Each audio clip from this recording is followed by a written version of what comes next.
Um segundo ponto de inteligência do homem pré-histórico é o que nós chamamos de pragmatismo.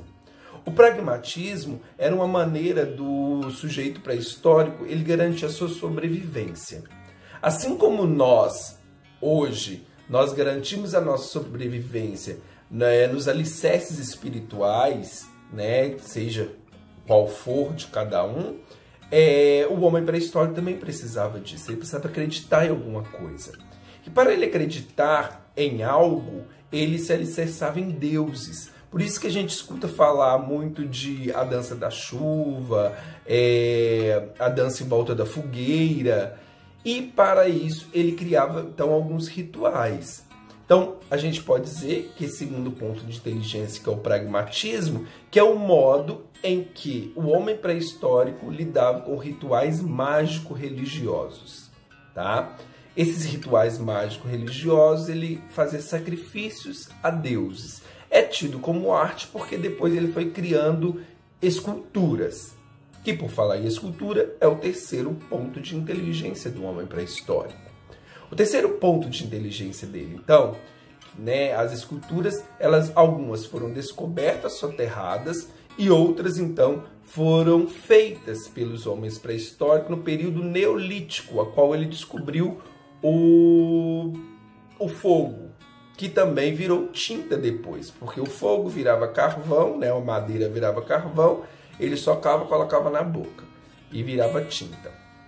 No caso da escultura, ele fazia compotas, né, potes de barro, colocava para secar e ali servia para o armazenamento de água, principalmente, e alimentos.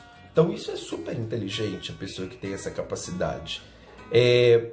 No primeiro slide, depois da escultura, vocês vão ver que tem um pequeno bonequinho de pedra que foi achado, soterrado.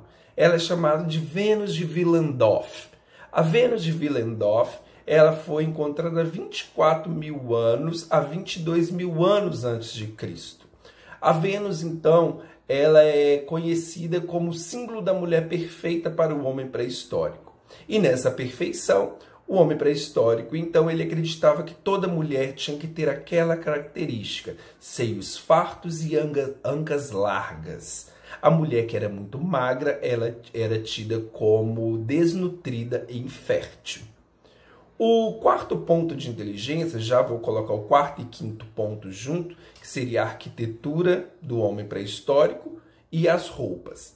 A arquitetura, ela não serve como nós temos nos dias atuais, simplesmente para moradia, um dos tipos de arquitetura, né? Para moradia.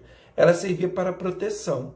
O homem pré-histórico usava as cavernas e usava também cabanas feitas com folhagens e bambus para se proteger dos animais e se proteger de fenômenos naturais, como o sol, a chuva, né? Os animais ferozes.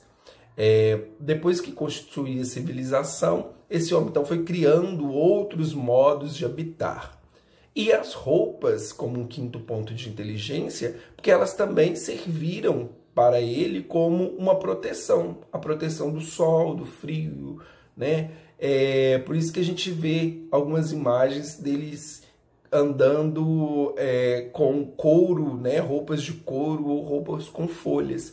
Mas não era uma questão estética, era uma questão simplesmente para que o homem pré-histórico ele pudesse se proteger.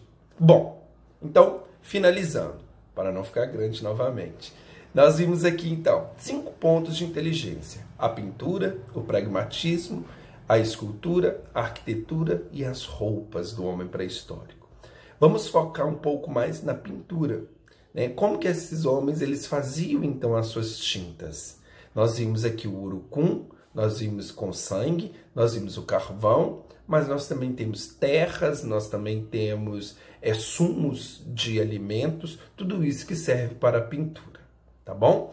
A atividade que nós vamos fazer, ela vai estar então baseada nas pinturas feitas com materiais alternativos. Como podemos fazer tinta com outros materiais que não sejam somente aqueles industrializados ou comprados. Beijo grande, saudades de todas vocês.